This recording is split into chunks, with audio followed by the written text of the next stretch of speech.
very excited to be at Q2B Paris for the first time for me. I want to talk today to you about the work that we're doing at QuEra and how we are thinking about the path from where we are today in the NISK era towards large-scale and scalable systems that have fault tolerance built into them. For that, though, I want to start with where we are today. And today, QuEra has provided a unique service to all of you through the public cloud. And this is our first device, Aquila, which has been available to everyone since November of 2022. So over the last almost year and a half now, we have been operating the only neutral atom quantum computer that is available to everyone through the cloud, through the public cloud specifically, thanks to our partnership with AWS. This system has triggered a lot of interest in what are the near-term applications for quantum computing and what can be done with qubits that are less susceptible to noise thanks to an operational mode that is analog in nature rather than digital. And that has created enough demand for us to increase our availability on the cloud from the original 10 hours a week to 130 hours a week. The system has been used for a variety of applications. Particularly, we have seen end users engage with this system to develop algorithms for quantum machine learning, for quantum optimization, as well as for quantum simulation. And these three categories of problems are where we see the largest value that quantum computing will be able to provide in the near term, starting from understanding how quantum resources can provide higher expressivity for machine learning methods, as well as how to explore a larger space of possibilities through optimization work.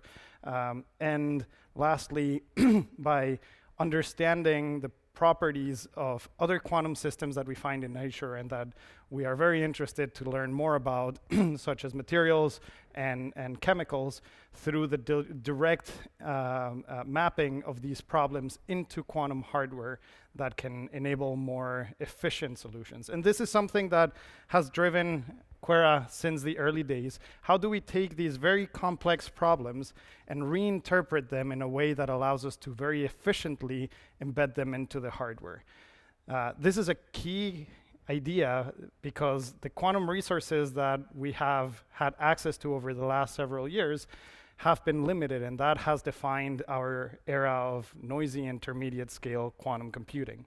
So being able to access a large number of qubits that are resistant to error, and this is why we started with an analog approach, and in a way that allows us to mathematically translate problems in all of these categories into something that is natural for the quantum hardware to run. This has led to very exciting results. And here are just some quotes from happy customers who have been accessing Aquila, whether it is through a direct engagement with us, where we co-develop the applications based on the customer's use cases, or directly developing their own applications and running these jobs through the AWS bracket service.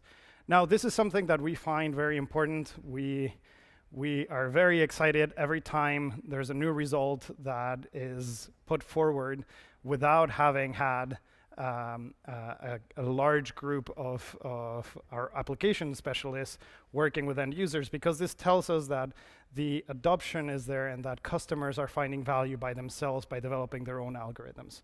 However, of course, we believe that we understand the hardware better than anyone else, and that there's always gains to be made by working directly with our application specialists to squeeze more performance out of the hardware. Now, this is what has happened today. This is what you can access through the cloud.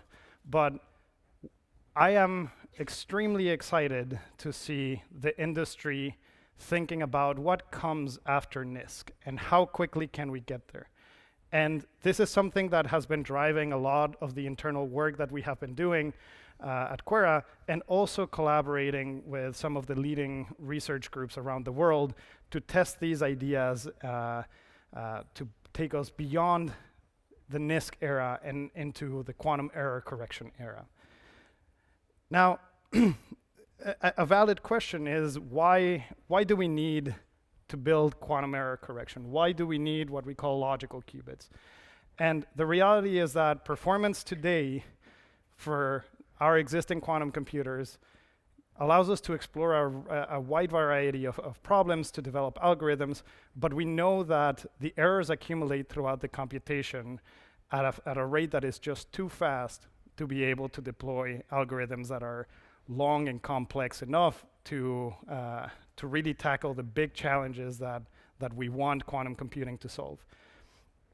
And there are two routes to address this issue. The first one is to simply take every single component in the quantum computer and make it better.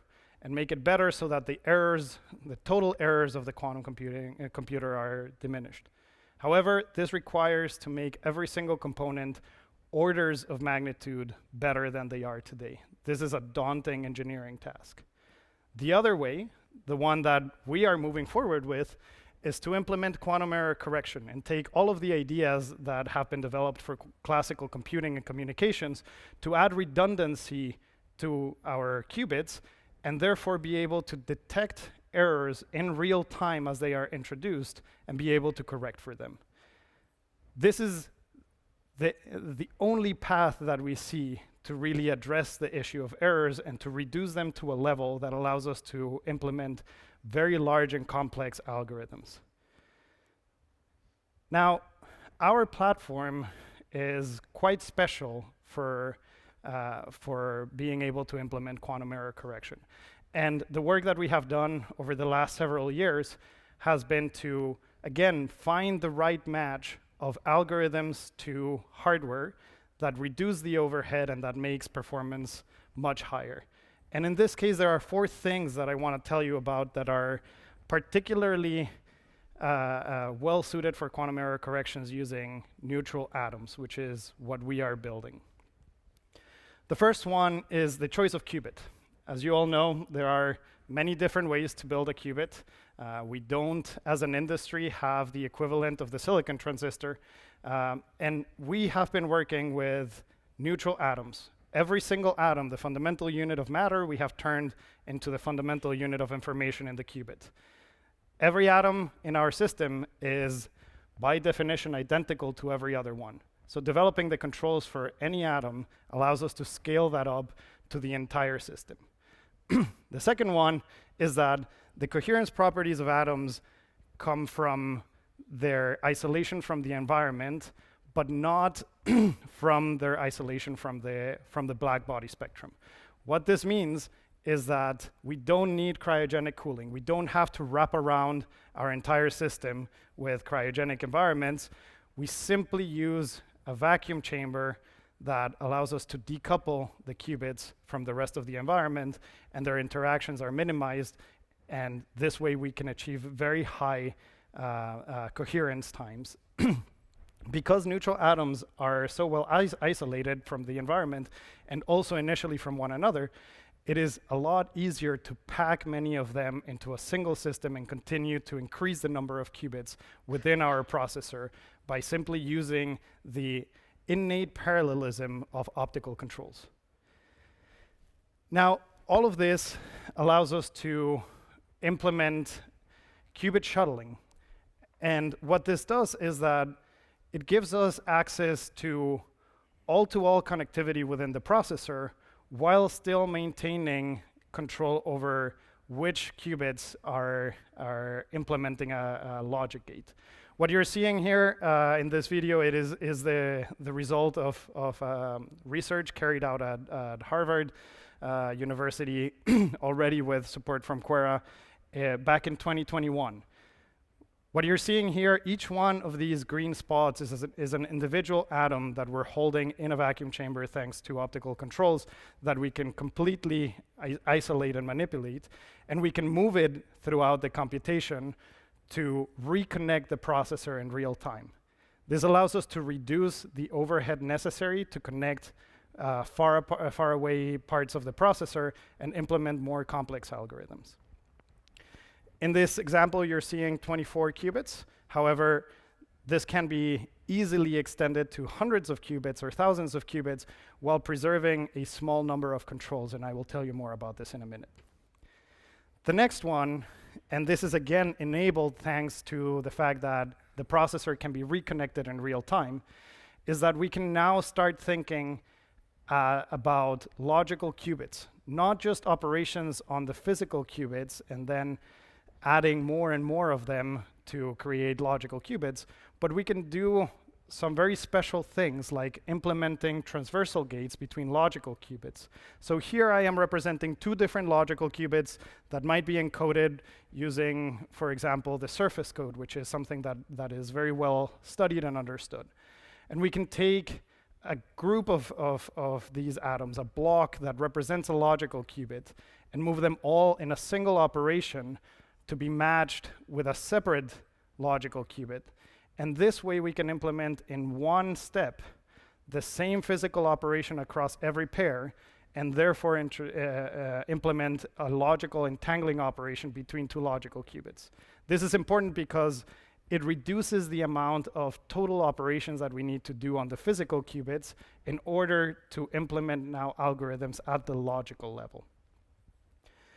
Lastly, all of these ideas have come together into a full picture of an architecture that is now designed to support quantum error correction and to provide a path towards fault tolerance in a complete way. And the key ideas behind this architecture, and what you're seeing here is a picture that was part of a publication led by Harvard University with strong support from QuEra's at the end of last year. What you're seeing here are some of the key ideas that resemble in many ways the von Neumann architecture for classical computers. We have a storage zone where blocks of logical qubits can be kept in memory and they can be isolated from any operations.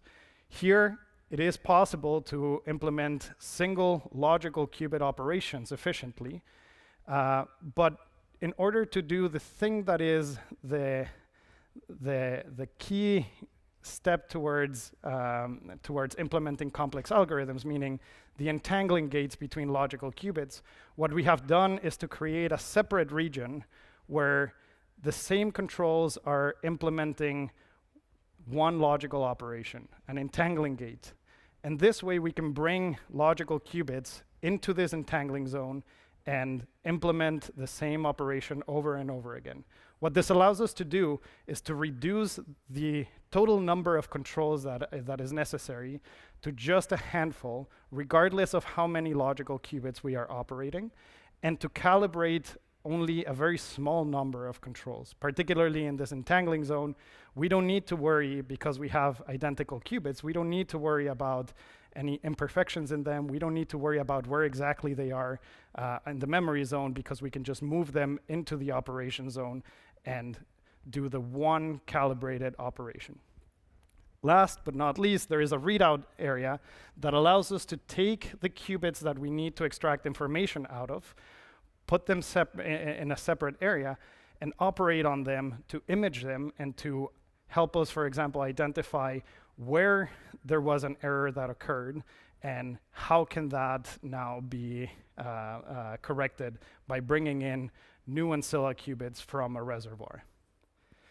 This entire picture came together recently at the end of last year in a publication in Nature that demonstrated all of the tools for quantum error correction, and particularly an implementation of an algorithm using 48 logical qubits.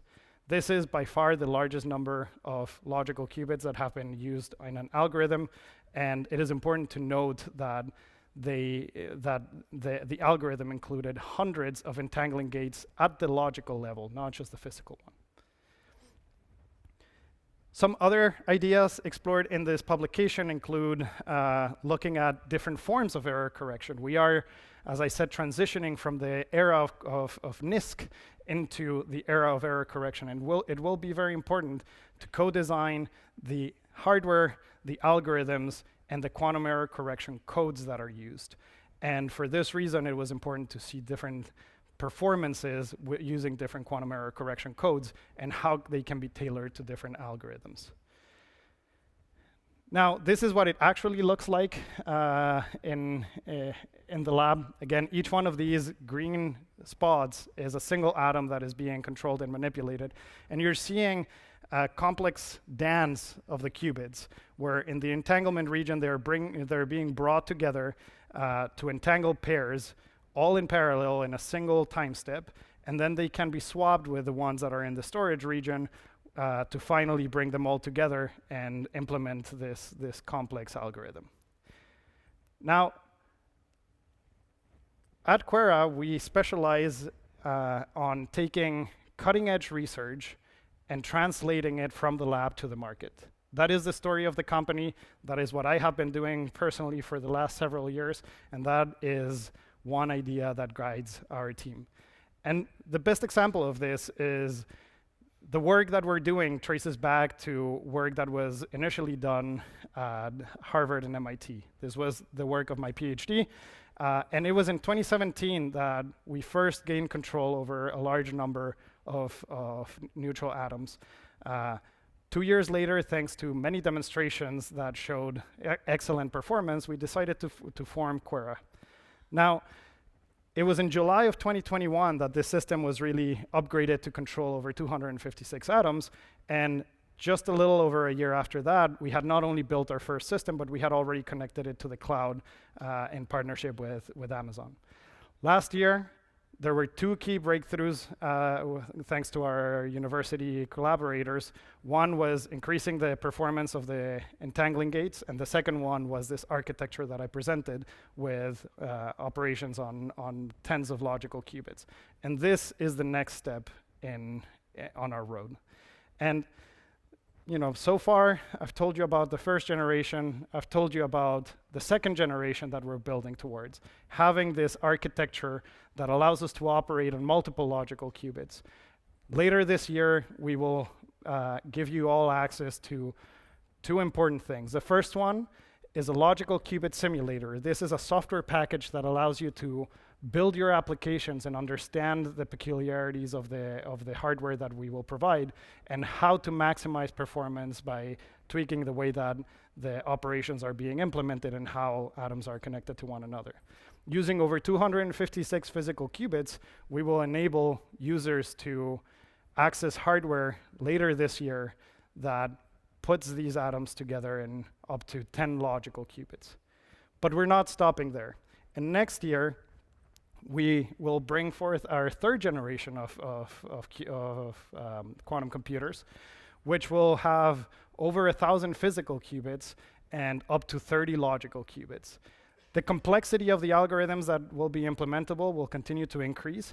And while we will work with customers over the next several years to run both NISK type and QEC type algorithms, by the time we get to our 4th generation with many thousands of physical qubits and 100 logical qubits, this will be the next inflection point on our path to real quantum value by having devices that are implementing algorithms without error in a certifiable way, and that are doing so at a scale that is beyond what any classical resources will be able to predict. This is where we see heuristic approaches to developing quantum algorithms really opening up this industry massively. Now, how can you make use of any of this? Well, we have different ways to work with customers. First and foremost, I want to let you know that we are selling systems. We lease machines to provide on-premise access to them. We also have a premium access model to access the hardware, and we work with customers to help them along the path and to develop their applications. Now, you might ask, why would you want a computer on-premise? Well, there are many reasons, and they vary from customer to customer, but importantly, having it there will give you full control, both to how you access it, but also who else can access it and how you want to distribute that access. And I want to just finish and wrap up by letting you know that the first of our systems that will be installed outside of our headquarters in Boston is a system for the QuEra's National Quantum Computing Center that is one of the few testbed platforms that were selected to be delivered next year. And we are already working hard on this system, and we are partnering with Riverlane throughout this journey. So if you have anything else that you would like to know, we are here. We are happy to talk. You can find us on the exhibit floor, and we have a few people from the team here that are happy to answer any questions. Thank you very much. Oh, sorry, I forgot to mention that this is in the spirit of creating an entire ecosystem for users that goes from hardware to integration with HPC facilities to the development of an app store and providing a customer portal. This is a fully integrated solution that we are working with partners to bring forth and to provide to end users. Now, thank you. Thank you, Alex. Thank you very much. This is really impressive. I'll take one or two questions. One that I already answered, by the way. So someone asked if you could share what is the error rate of these logical qubits. Yeah, the error rate will continue to reduce over time. So the way that we are thinking about the number of logical qubits that we will provide, it starts with reaching break-even performance with physical qubits, but increasing so that the number of logical qubits that are available to customers can be efficiently used in a single algorithm so that all of them can be a part of it. A rough order of magnitude here is, we'll start at the 1% level and continue increasing this to, part in a million and beyond over time. Thanks. Someone asked, can one say that the QuEra processors can be used either in analog mode or in digital mode, like universal gate based, or is it something in between? Maybe linked to another question, which is what is the kind of 2-qubit gate you have when two atoms are brought too close together? Yeah, so I'll answer the second one first because it also relates to the previous one. The basic operation that we have to entangle qubits is a CZ gate, and this is, this can be converted into basically any other gate. And by inserting non-Clifford gates also at the logical level, which is something that we have planned for next year, we will have a universal set to do any arbitrary algorithm. On your first question, which would be great to because we know that neutral atom platform can also be used as an analog absolutely, annealing device. Yeah. So I think it's important to note that the differences between our first and second generation of technologies are only the addition of a few optical subsystems and the control hardware, and the control software. But the hardware itself can support both analog and digital operation. And this shows the versatility and flexibility of the platform that we have built. And finally, you are talking a lot about Harvard for those experiments, and what was the key role of QuEra in this experiment, how the collaboration works with Harvard? Excellent question. So there are many intersection points from collaborating on the development of some of the ideas. We have had people from that Harvard team that have joined the team at QuEra and continued joint work. Particularly, one thing that I want to highlight for these results is that while the algorithm was run on the large piece of hardware that was built and that is operated at QuEra, some of the components, particularly in the electronics and the fast signal processing, were provided by QuEra. So this was a QuEra subsystem that was implemented in the Harvard device. But we have also continued, conversations with both of these teams in a true spirit of collaboration.